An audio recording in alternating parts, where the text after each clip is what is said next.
और अब आपको दिखाते हैं भारत सुपरफास्ट। गृह मंत्री अमित शाह ने ओडिशा के सीएम से बात की। गृह मंत्री अमित शाह ने हर संभव मदद का भरोसा दिया। शाह ने कहा, हालात पर गृह मंत्रालय की नजर। झारखंड चुनाव के लिए कांग्रेस ने जारी की दूसरी लिस्ट। कांग्रेस ने 7 उम्मीदवारों के नाम घोषित किए। पाकुड़ से निशात आलम कांग्रेस उम्मीदवार, बरही से अरुण साहू कांग्रेस उम्मीदवार, कांके से सुरेश कुमार कांग्रेस उम्मीदवार। बांग्लादेश में शेख हसीना के बाद अब राष्ट्रपति को हटाने की तैयारी। बांग्लादेश के राष्ट्रपति शाहबुद्दीन को हटाने को लेकर चर्चा शुरू। यूनुस सरकार ने अन्य दलों से चर्चा की। सुप्रीम कोर्ट की रिपोर्टिंग के लिए लॉ डिग्री की अनिवार्यता खत्म। सीजेआई डीवाई चंद्रचूड़ के नेतृत्व में सुप्रीम कोर्ट प्रशासन का फैसला। सीजेआई चंद्रचूड़ ने कानून की डिग्री की अनिवार्यता को खत्म किया। पत्रकारों को अब सुप्रीम कोर्ट परिसर में पार्किंग की सुविधा मिलेगी। पहले सुप्रीम कोर्ट में रिपोर्टिंग के लिए लॉ की डिग्री अनिवार्य थी। सीजेआई ने हाल ही में न्याय की देवी की आंखों से पट्टी भी हटवाई थी। प्रयागराज में उमेश पाल मर्डर केस में गैंगस्टर एक्ट लगा। माफिया अतीक के 2 बेटों समेत 15 पर गैंगस्टर एक्ट। अतीक के बेटे अली और उमर पर गैंगस्टर एक्ट लगाया गया। उमेश पाल हत्याकांड में वांछित 3 शूटर भी शामिल। 5 लाख के नामे गुड्डू मुस्लिम, साबिर और अरमान पर गैंगस्टर एक्ट। पीएम मोदी की अध्यक्षता में हुई केंद्रीय कैबिनेट की बैठक। प्रधानमंत्री आवास पर मीटिंग हुई। आईटीबीपी के स्थापना दिवस पर गृह मंत्री अमित शाह ने एक्स पर पोस्ट कर बधाई दी। लिखा, राष्ट्र की रक्षा के लिए उनका समर्पण उल्लेखनीय है। राष्ट्र उनकी बहादुरी और देशभक्ति पर गर्व करता है। 16वें ब्रिक्स शिखर सम्मेलन में पुतिन ने दिखाया बैंक नोट। ब्रिक्स के कार्य का प्रतिनिधित्व करता है। नोट में ब्रिक्स देशों के झंडे और नाम शामिल। लखनऊ में यूपी एसएसएससी का कार्यक्रम। कल सीएम योगी ने लोक भवन सभागार में बांटे नियुक्ति पत्र। भर्ती प्रक्रिया के लिए अभ्यर्थियों ने मुख्यमंत्री का धन्यवाद किया। यूपी उपचुनाव के लिए बीजेपी ने जारी की लिस्ट। सूची में 7 उम्मीदवारों के नाम शामिल। गाजियाबाद से संजीव शर्मा बीजेपी उम्मीदवार।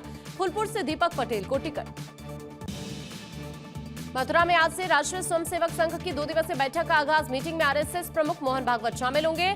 संघ के सभी 46 प्रांतों के संघ चालक भी मौजूद रहेंगे।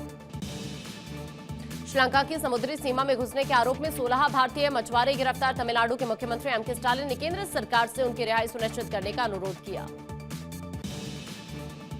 बढ़ते तनाव के बीच मछुआरों के परिवारों ने दिवाली से पहले उनकी रिहाई की मांग की। श्रीलंका की नौसेना ने अंतर्राष्ट्रीय समुद्री सीमा पार करने के आरोप में रामेश्वरम में 16 मछुआरों को गिरफ्तार किया था। नावें भी जब्त कर ली गई थी। इन मछुआरों को कच्चा तीवू और नेदुन तीवू द्वीपों के बीच लंगर डाले हुए गिरफ्तार किया गया। रामेश्वरम में मछली पकड़ने के बंदरगाह को छोड़ने वाले 400 मछुआरों में से 16 को हिरासत में लिया गया था।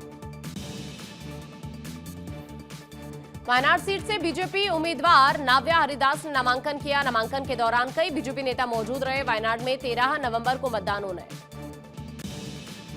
झारखंड चुनाव को लेकर जेएमएम ने कमर कसी। कल्पना सोरेन ने गांडेय विधानसभा क्षेत्र से नामांकन दाखिल किया। झारखंड सीएम हेमंत सोरेन की पत्नी है कल्पना। यूपी की सभी 9 सीटों पर सपा के सिंबल पर लड़ेंगे गठबंधन के प्रत्याशी। उपचुनाव को लेकर अखिलेश यादव का ऐलान। दिल्ली में पीएसी की बैठक में जोरदार हंगामा।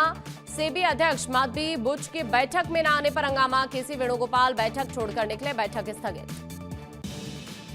जम्मू कश्मीर के पुलवामा में फिर से टारगेट किलिंग। आतंकियों ने गैर कश्मीरी पर फायरिंग की। हमले में यूपी से प्रीतम सिंह नाम का शख्स घायल। पंजाब की पूर्व महिला एमएलए अरेस्ट। एसटीएफ ने ड्रग्स तस्करी करते हुए गिरफ्तार किया। 100 ग्राम हेरोइन भी बरामद। ओडिशा में चक्रवाती तूफान दाना को लेकर अलर्ट। आज ओडिशा और बंगाल के तट से टकराने की तस्वीरें आ रही हैं सामने। ओडिशा में 120 किलोमीटर की रफ्तार से चलेंगी हवाएं। दिल्ली में यमुना में जहरीली झाग परत को लेकर सियासत तेज। बीजेपी प्रदेश अध्यक्ष वीरेंद्र सचदेवा ने यमुना में लगाई डुबकी। केजरीवाल और आतिशी को भी न्योता दिया। राजधानी दिल्ली में बढ़ रहा प्रदूषण का स्तर। आनंद विहार में AQI 392 दर्ज। वहीं जहांगीरपुरी में AQI पहुंचा 390।